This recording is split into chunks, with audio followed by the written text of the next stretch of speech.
Oke, kita masuk ke part 2, yaitu tentang agama dan keyakinan. Coba kamu lihat gambar di depan, ya, atau kamu lihat kalender yang kamu punya, ya. Apakah ada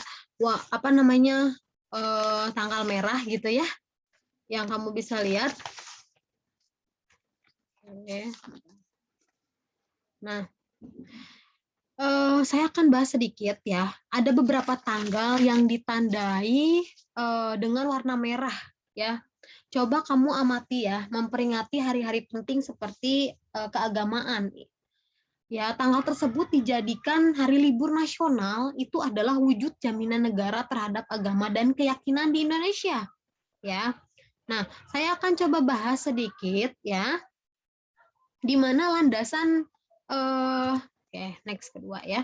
Di mana landasan hukum kehidupan beragama ya diatur ya dijamin oleh Undang-Undang Negara Republik Indonesia tahun 1945 dalam pasal Undang-Undang ya 28E ayat 1 dan 2 disebutkan bahwa setiap orang bebas memeluk agama dan beribadah menurut agamanya. Lalu setiap orang berhak atas kebebasan meyakini kepercayaan, menyatakan pikiran dan sikap sesuai dengan hati nuraninya. Lalu di pasal 29 ya dikatakan bahwa negara menjamin kemerdekaan tiap-tiap penduduk untuk memeluk agamanya masing-masing dan untuk beribadat menurut agamanya dan kepercayaannya. Lanjut di pasal 28 ayat 281 ayat 1 Undang-Undang Undang-Undang NKRI 1945 menyatakan bahwa hak untuk hidup, hak untuk tidak disiksa, hak kemerdekaan, pikiran dan hati nurani, hak beragama dan hak untuk tidak diperbudak, hak untuk diakui sebagai pribadi di hadapan hukum, ya. Dan hak untuk tidak dituntut atas dasar hukum dan berlaku surat adalah hak asasi manusia yang tidak dapat dikurangi dalam keadaan apapun. Ya, nak ya, jadi sudah teratur ya dalam undang-undang ini ya jaminan kebebasan beragama. Tadi saya sudah katakan ya. Nah, lanjut lagi ya. Kita masuk ke trik kerukunan. Ya, nak ya.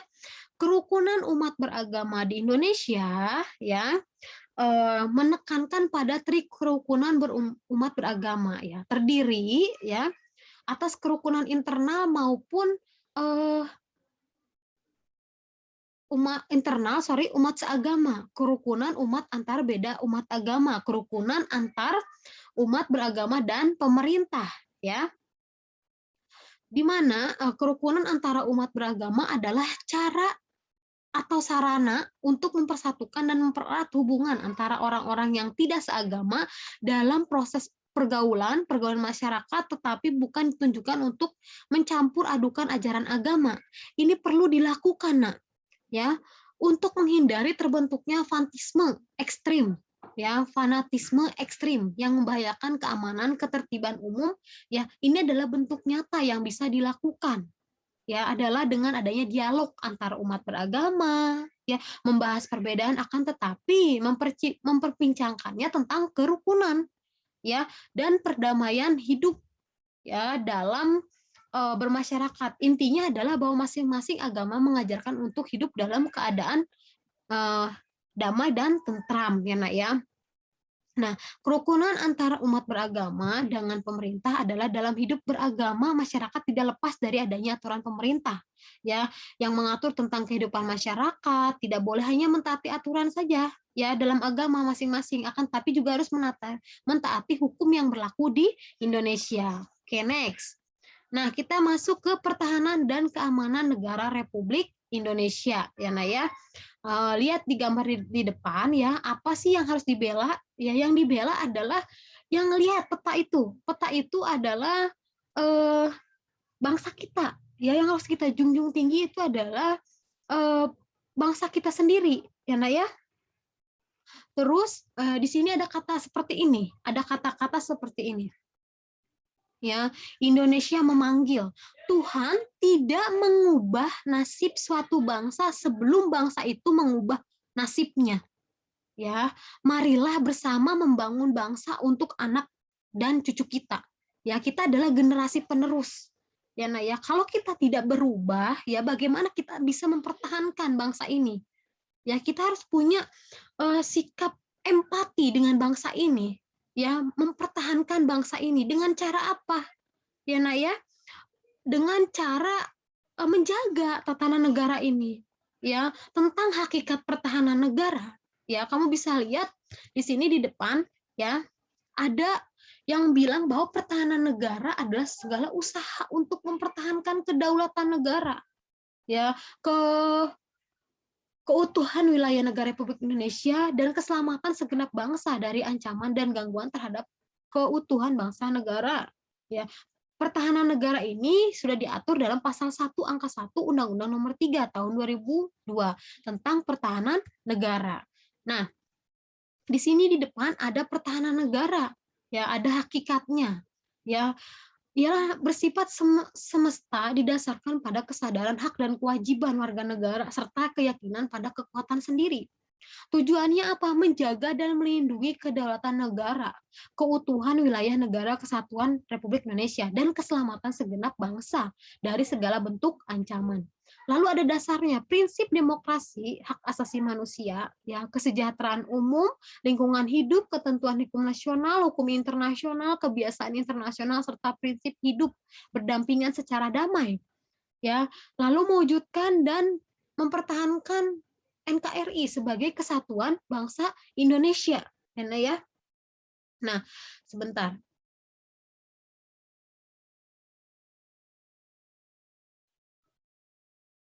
Oke, kita coba masuk sini.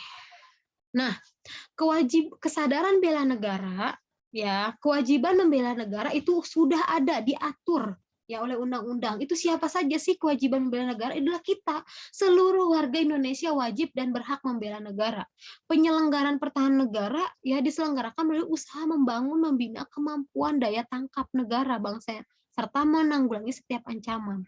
Lalu sistem pertahanan Indonesia nih, kesadarannya sistem pertahanan negara Indonesia adalah sistem pertahanan dan keamanan rakyat semesta. Nah, bentuknya apa sih pertahanan negara ini? Pendidikan kewarganegaraan, pelatihan dasar kemiliteran, pengabdian sebagai TNI, dan pengabdian profesi. Ya, jadi saya tekankan ya, kita ini lagi membela negara dengan mempelajari mata pelajaran PKN. Ya, kalian sedang dilatih bagaimana sih mempertahankan bangsa ini, mencintai bangsa ini, ya bagaimana sih membela bangsa ini dengan benar gitu ya. Kita ini sedang belajar PKN, kita belajar dari PPKN. Ya, di mana bahwa kemerdekaan itu bukan hanya mempertahankan negara saja, ada lagi yang lain, kemerdekaan beragama. Ya, nggak boleh dikurangi dengan alasan apapun ya, karena sudah diatur dalam pasal 28 ayat 1 ya, tetap harus harus tetap dijunjung ya. Biarkanlah yang berkaitan dengan agama, budaya, dan ras dan sebagainya biarlah berjalan dengan sendirinya. Yang penting negara kita ini tetap utuh, damai ya, dijauhkan dari mara bahaya ya. Nah, lanjut lagi untuk supaya negara kita ini bertahan ya, kalian adalah generasi penerus bangsa ya. Bagaimana sih cara mempertahankan bangsa ini? Ikutilah bidang-bidang prestasi di luar sana ya, yang membuat bisa mempertahankan bangsa ini ya Nak ya. Nah, lanjut lagi, di mana dikatakan ya di pertahanan ini ya, setiap pertahanan negara ya bersifat semesta ya, bercirikan kerakyatan kesemestaan. Cirinya kerakyatan mengandung ya bahwa seluruh sumber daya nasional didaya gunakan bagi upaya pemerintah. Ya, sedangkan kewilayahannya mengandung makna bahwa gelar kekuatan pertahanan dilaksanakan secara menyebar di seluruh wilayah NKRI dengan kondisi geografis. Ya, Nak ya.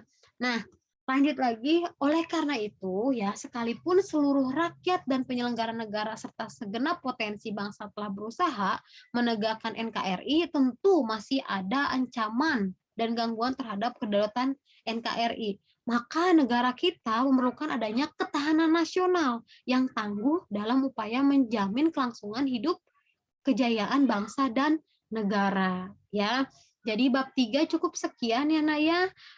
Nanti saya akan memberikan tugas ya bab 2, sudah selesai. Saya akan memberikan tugas di Google Classroom. Nanti kalau ada pertanyaan boleh lewat WA atau di GCR langsung komen boleh. Ya, cukup sekian. Terima kasih. Assalamualaikum warahmatullahi wabarakatuh.